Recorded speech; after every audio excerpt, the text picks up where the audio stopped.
la une de l'actualité, 7 personnes ont été tuées ce dimanche au Soudan lors de manifestations massives pour réclamer aux militaires un transfert du pouvoir aux civils.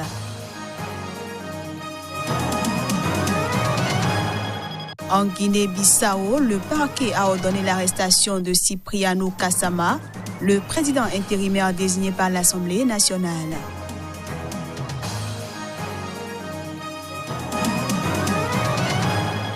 Et puis, les Togolais étaient aux urnes ce dimanche pour les premières élections municipales du pays depuis 1987.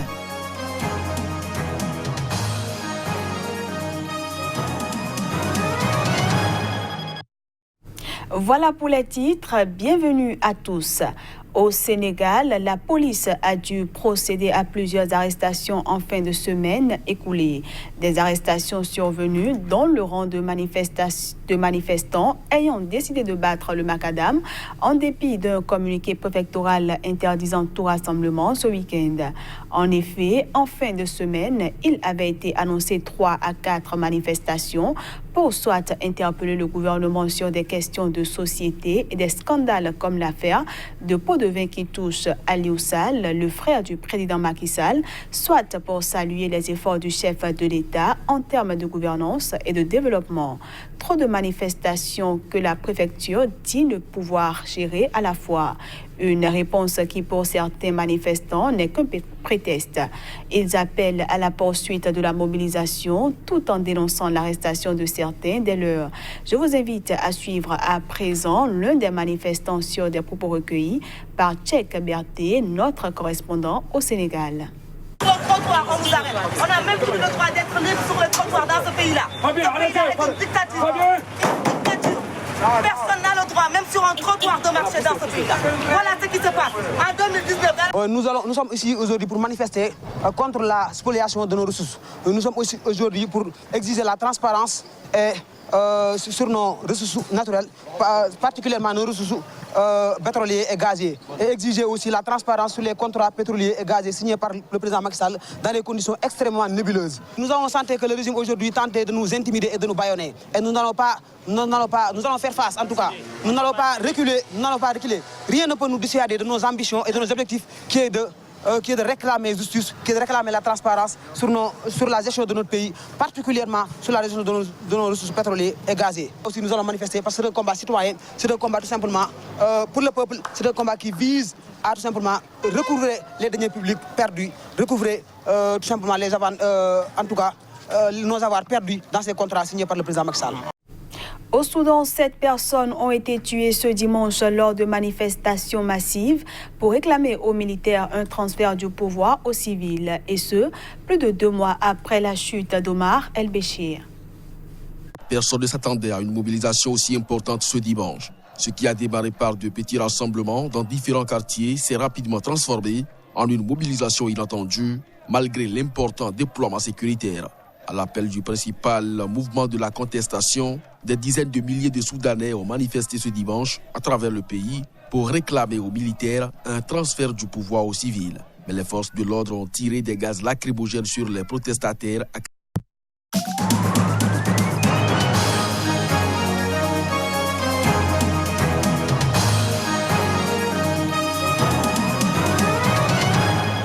À la une de l'actualité, 7 personnes ont été tuées ce dimanche au Soudan lors de manifestations massives pour réclamer aux militaires un transfert du pouvoir aux civils.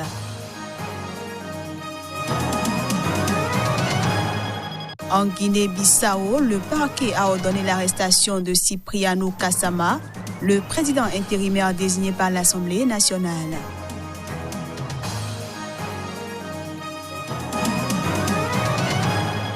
Et puis, les Togolais étaient aux urnes ce dimanche pour les premières élections municipales du pays depuis 1987.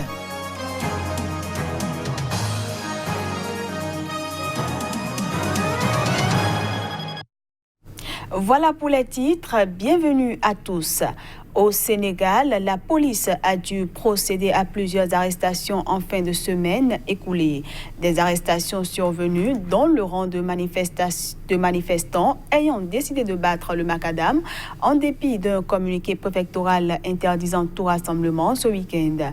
En effet, en fin de semaine, il avait été annoncé 3 à 4 manifestations pour soit interpeller le gouvernement sur des questions de société et des scandales comme l'affaire de pots de vin qui touche Aliou Sall, le frère du président Macky Sall, soit pour saluer les efforts du chef de l'État en termes de gouvernance et de développement. Trop de manifestations que la préfecture dit ne pouvoir gérer à la fois. Une réponse qui, pour certains manifestants, n'est qu'un prétexte. Ils appellent à la poursuite de la mobilisation tout en dénonçant l'arrestation de certains dès lors. Je vous invite à suivre à présent l'un des manifestants sur des propos recueillis par Tchèque Berthe, notre correspondant au Sénégal. Sur le trottoir, on nous arrête. On n'a même plus le droit d'être libre sur le trottoir dans ce pays-là. Ce pays-là est une dictature. Une dictature. Personne n'a le droit, même sur un trottoir, de marcher dans ce pays-là. Voilà ce qui se passe. En 2019... Nous sommes ici aujourd'hui pour manifester contre la spoliation de nos ressources. Nous sommes aussi aujourd'hui pour exiger la transparence sur nos ressources naturelles, particulièrement nos ressources pétroliers et gaziers. Et exiger aussi la transparence sur les contrats pétroliers et gaziers signés par le président Macky Sall dans des conditions extrêmement nébuleuses. Nous avons senti que le régime aujourd'hui tentait de nous intimider et de nous bâillonner. Et nous allons faire face en tout cas. Nous n'allons pas reculer, Rien ne peut nous dissuader de nos... La justice bissau-guinéenne a ordonné l'arrestation pour tentative de subversion de l'ordre constitutionnel du président de l'Assemblée nationale, Cipriano Kassama. Il lui est reproché d'avoir été désigné par la majorité parlementaire pour assurer l'intérim du chef de l'État, José Mario Vaz, dont le mandat a expiré le 23 juin dernier. Sauf que cette procédure ne serait pas autorisée par la loi.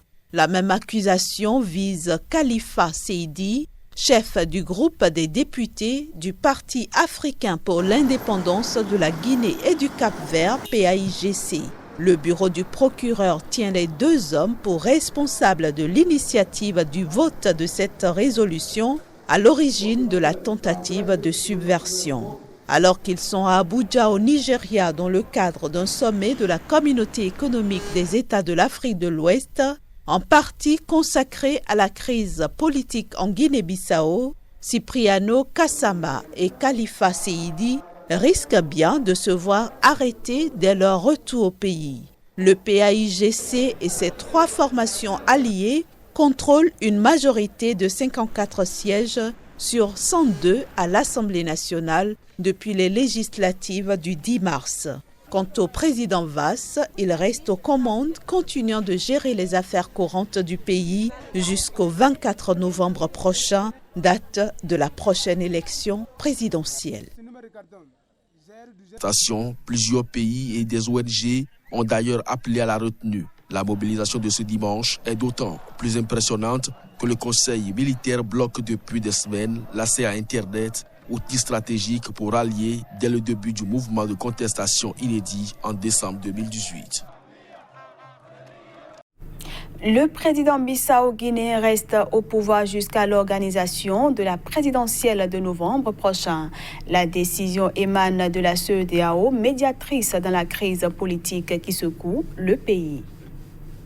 Le président de la Guinée-Bissau reste à la tête du pays, mais laissera la conduite des affaires au gouvernement qui doit être constitué et maintenu jusqu'à la tenue de la prochaine présidentielle.